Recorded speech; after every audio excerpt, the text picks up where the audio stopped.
Ladies and gentlemen, welcome back from the belly of the beast, Florida. Yesterday's timeline was pretty crazy, and I want to talk about it. So we've got more major news just in on SNAP. Donald Trump is now going to the Supreme Court and begging them to block an earlier order that requires him to pay out SNAP payments. We've already heard earlier today that the USDA was complying with that court order and that some of those payments have already started to hit people's EBT cards. Well, Donald Trump is not too happy about that, and he's asking the Supreme Court to let him starve Americans. You can see the filing right here from legal reporter Kyle Cheney, who says the Trump administration asks the Supreme Court to stop by 9:30 tonight the court orders requiring the payment of full November SNAP benefits. And this news comes about an hour after we learned that the U.S. Court of Appeals for the First Circuit denied the Justice Department's request for an administrative stay of the temporary restraining order requiring full SNAP benefits to be paid by Friday. Basically, you have Donald Trump losing in the courts, losing in the appeal courts, the money going out, hitting people's EBT cards, at least some people's. I know some of you have told me that you've already begun receiving these SNAP payments. I know some of you have not yet.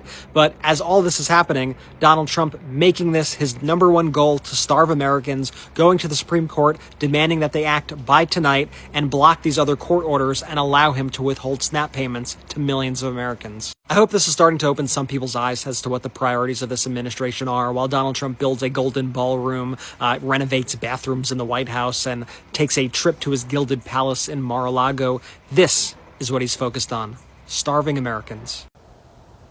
Like most people with a sane, rational mind and a decent, kind, empathetic soul, when I heard this news happen on Thursday, people are going to be getting their food. Kids aren't going to be going hungry. I was pretty happy about it. But like I said, the timeline of this yesterday was pretty interesting because you did have the appeals court coming out and saying that, hey, guess what, guy? You need to go ahead and pay these people. That way they can go ahead and eat. Because we don't want our country to go into a complete collapse in civil unrest as the working class, which is what pretty much everybody who collects food stamps are, to just decide that they've had enough and, I don't know, go on a general strike or something. And Donald Trump just took a second, looked away from Fox News as he realized that everything that he wanted was just kind of collapsing around him. The giant blue wave happened the other day. Not a single Republican won, apparently. Now he has to do the one thing. He's being forced to do the one thing that he really hates: feeding the poor. So he got his McDonald's-filled, bloated body up off the couch and sprinted over to the Supreme Court. Because since he went ahead and, has filled the Supreme Court with people who are just going to do exactly what he wants, he figured they'd go ahead and bend the knee or bend the Constitution to whatever he wanted. And you know what? They were right.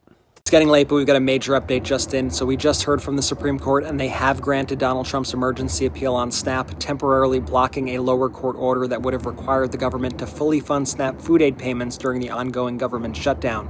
This emergency appeal means that the administration can move forward with its plan to issue only partial payments this month, despite a federal judge's earlier ruling that full benefits must be paid. At the heart of this case is whether the Trump administration can refuse to use available contingency funds to cover the full cost of the Supplemental Nutrition Assistance Program, a program, by the way, that provides food aid to more than 40 million Americans, including millions of children and seniors. The lower court had given the administration until today to comply, but the Supreme Court's intervention now pauses that order while the case continues to play out. This ruling is a huge blow to, anyone who doesn't want to see Americans starve, as millions of families will go hungry as the shutdown drags on, while the Trump administration insists that it cannot spend money it doesn't have. This, as they send, $40 billion to Argentina and find plenty of money to fund ICE and White House renovations and Trump's travel and golf trips and all that. Trump, meanwhile, has traveled to Florida to go to his private club to party and golf for the weekend. You know what's hilarious? If it wasn't so grotesque, it's just watching this circus, watching the Feeding America program turn into maybe Feeding America program. Because at some point, the head of state decided that groceries are going to become negotiable. Like, we're not talking about corporate loopholes and fancy yachts here. Like, we're talking about food here. And the political class treats it like it's a pickup game. Like, you want bread? Sure. But you got to do a couple planks first, right? We got to see you do a couple sit-ups. You got to sign a waiver. The first step to this whole thing is the appeals court and the district court go ahead and say that, hey, you got to go ahead and fund SNAP fully for the month of November. You have the funds. You can do it. You're going to do it. Boom. Legal order. Step 2, Trump goes full casualty, full victim mode. He goes over to the Supreme Court and says, please, Please don't make me pay for this. They're ordering me to pay for this. I implore you, don't make me accountable for having to feed the poor in this country. And I swear, it's like someone begging that they shouldn't have to show up for work. Like, this is what you were elected to do. This is your job. You're supposed to run this country. You're supposed to make sure that things are running well for the people, not just for the corporations, not just for Wall Street and the stock market, but for the people. The people aren't just votes. They're people with lives, with families. And if there's no food, this entire system falls apart. But he's like, please don't make me feed people. It's too much. My schedule's too tight right now. I gotta go down to Mar-a-Lago. We got another Great Gatsby party. I gotta go hit some golf balls. The stress here is just too much for me. And meanwhile, the Supreme Court, the moral authority in this country, looks at the grocery stores that have much less people in them than they usually do, and they're like, okay, maybe later. Because step 3 is the Supreme Court saying that, hey, we can just hold off for now. The poor, they can wait. You know, if anything, we can try to make it so you can give them 65%. 65% of your groceries, and hope that that works. Hope that that works through the holiday season. Because there isn't an end in sight to the government shutdown, which means if that's what the government is holding out to actually do negotiations and make sure that that funding continues, then honestly, the date that you're going to be able to put food in your pantry, if you're one of the 40 million people, one of the 16 million children who rely on food assistance, is a big fucking question mark. And that is unacceptable. But that's exactly what's happening right now. Listen, optics is everything in politics. Optics is absolutely everything. So that's why I say the timeline yesterday is insane. Because you have a guy waking up in the morning who saw the news, had an absolute freak out, ran to the Supreme Court and was like, we can't feed the poor. We're not going to do it. We can do it, but we're not going to do it.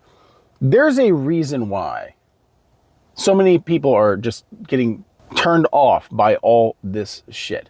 People are just kind of disconnecting from the system, giving up on their parties, more specifically the right, the GOP, the conservatives, whatever you want to call it, and are going more left. And it's not even that they're going left. People like myself, traditionally, who are right-wing, are now considered fairly left-wing.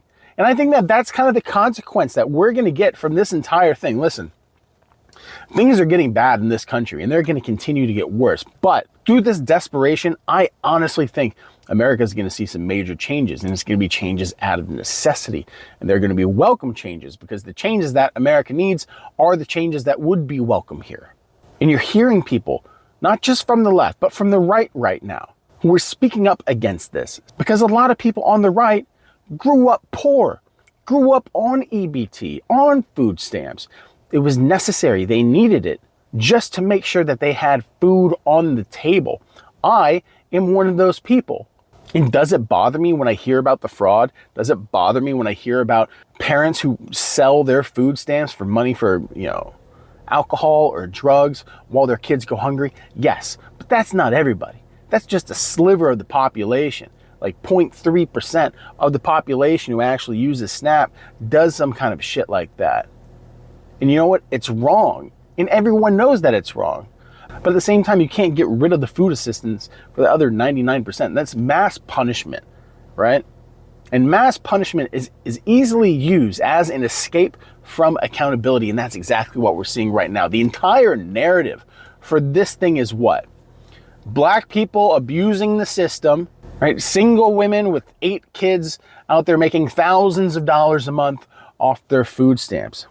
Charts and graphs that are going viral and just making it into the algorithm that are just completely disinformation. Because what some of these charts show is that the problem isn't the white people, right? Because you have to racialize these things. You have to, because that's exactly how you feed the base here. That's exactly how you pit people against each other. The easiest, most shallow way to put people against each other is to divide them by what they look like. So when you have a chart or a graph that shows up, this one, that says that all these people from other countries, look at the ratios of these people that are on these programs. They're the problem. But they are such a tiny part of the population that it doesn't really even matter. Now, when the sweeping majority of people who are on EBT or food stamps are American citizens, are US citizens, the majority of which are white. But that's besides the point. This is just another day of the wealthy, the elite, the political class, the oligarchs, the inheritocracy, of them just swindling the rest of us and trying to take all of our wealth and pushing any of our concerns, our needs, our necessities to the back, to the side, because their agendas always take priority. The question is, what are their agendas? Well, those are tax cuts for the wealthy. Those are making sure that big business is being fed, that small businesses are being crushed, that America exists under a corporate monopoly in one way or another. And you can say, well, we have a diversity in our marketplace, right? If that's the case, then why is it $50,000 for the average new car in America? Are there not other options? I was having a glance the other day and I saw this. It looks like a Toyota Corolla is what it looks like. But this is just a normal Chinese car. Brand new, like $12,000. $12,000 for a brand new car in 2025. Take me back to the 1990s, baby, because that's what that sounds like. Because the fact is, unless the economy is gerrymandered in a way that we exclude the global market from actually competing in America, businesses and corporations just cannot thrive because most American products are luxuries to the rest of the world. Are they luxurious? No, they're not. They're just very expensive. So the American people, whose buying strength in the dollar is continuing to go down, is faced with escalating costs in these luxuries, these necessities, these staples, meaning that they can't afford these things. So we need these necessary programs. We need them. SNAP isn't just a welfare program. It is, at this point, a glue that kind of holds things together. The question shouldn't be how many people are defrauding the system. The question should be why are 40 million people on it? The question should be why are there 16 million children that are in danger of falling into food insecurity? These are the problems. These are what we need to address. Why are we spending $1 trillion year after year while in peacetime on the military? Why are we changing the framing of the Department of Defense to the Department of War and say that we're escalating in the mobilization of our military to put it in an offensive war footing? Again, it's because the American people aren't concerned. It's profits. Because we can always get the old tinfoil hat on and say that, well, it's the military industrial complex in the end, and we have to satisfy them. Because listen, the economy is going to shit. You can't buy anything. People are going hungry. Job numbers haven't been so bad since the 2008 financial crisis. And the next deep dive that the stock market's going to take is going to make the Great Depression look like just another Friday. But the thing is, the narrative doesn't work anymore for the people, right? The idea that, well, if the Wall Street collapses, if the banks collapse, the American people are going to be screwed. But we've seen after bailout after bailout after bailout of Wall Street, it only serves to take away from the American people by either causing inflation or setting up a situation so that these corporations can invest in more assets, which take those assets away from the people. But the bailouts to Wall Street isn't the bailout to Main Street. And Main Street has needed a bailout for a lifetime at this point. When our main streets are empty, when our stores are empty, when the meat aisle is empty because people can't afford meat, when the excuses that you give say that we don't have enough money, while at the same time the American people watch you give $40 billion away to Argentina, billions and billions of dollars to a special country in the Middle East, and we watch America take a more and more provocative stance all over the world in escalating conflicts that inevitably will draw America into those conflicts. The American people have just had enough. We don't believe in it anymore, and they're starting to wake up. Not just on the left, like I said, but on the right. People are leaving en masse. Now, does that mean that they're just going to become Democrats all of a sudden? No, because the Democratic Party's dead too. The thing is, the old system, the old guard is dead. It's on its way out. And good. And the Americans should rejoice in that. But the only way to counteract the extremism of one side is seeking radical change from another direction. And that's why you see so much popularity in democratic socialism right now in those candidates. You know, you have people like Mamdani who are coming up. Of course, you have Bernie Sanders, you have AOC. Because the Chuck Schumers of the world, the Cory Bookers of the world, no one cares about them anymore because they're just figureheads with no teeth, no passion, and no drive. They write letters. They don't bring rallies together. And Americans need to be rallied right now, rallied in one cause. And that cause is the American people, because what's good for the American people and their peace and prosperity at the end of the day is good for the world. America is in a steep decline right now. Our economy is collapsing. The real economy, the K-shaped recovery that we've had since the pandemic, is a fucking joke. The people have bottomed out and they've pretty much lost everything at this point. And only people who are making money in this country are the elite. And it's time for them to be taken down a notch. Radical change is needed in this country. Radical change is needed in the economy, in the financial sector especially. We can look to things like debt forgiveness. Not just with student loans, but with all manners of debt, because the money is there. When profits soar to record numbers year after year, and the profits compound, while at the same time, the people are being squeezed dry for everything that there's worth, there is liquidity in the market to make a real change on the reality of people's lives. It's completely possible if we want it to happen. But none of this matters if people don't have the ability to eat. People have to have food. You cannot have 40 million people in a country who their main priority is staving off hunger. This is not a first world country anymore. It's slipped into a third world country, but we can put it back to where it needs to be. The people just have to decide that that's what they want. They have to decide to pursue the best interest of the people instead of just the best interest of the party. This whole thing's a joke. This whole thing's a sham. Taking food away from hungry people, taking food away from hungry children, when you have the money to feed them, is just another sign of the moral erosion and decadence of our nation. When you're okay going to a Great Gatsby party, when you're okay building a golden ballroom that costs hundreds of millions of dollars, you're okay looking at those plans while at the same time on the outside of the White House gates, the legions of Americans find themselves in a time of scarcity. Shame on America. Shame on this government. We want change. If you're still here at this point, like and subscribe. Crazy timeline the past couple days. We're kind of here for it, at this point. But I do find a lot of hope right now because we're seeing people usually who are just at each other's throats right now kind of come into a common understanding of desperation that people are in. And this is a good thing because we need to have that common narrative once again. The thing is, will the government allow that to happen? Will the powers that be allow there to be a common narrative between the people on the left and right again? Because that common narrative is corrosive to the stranglehold that they have on the people. If the people come into an agreement with one another instead of being in each other's throats, then the nation can actually change for the interest of the people, which is dangerous for the powerful. But like I said, if you're still here at this point, like and subscribe, won't you?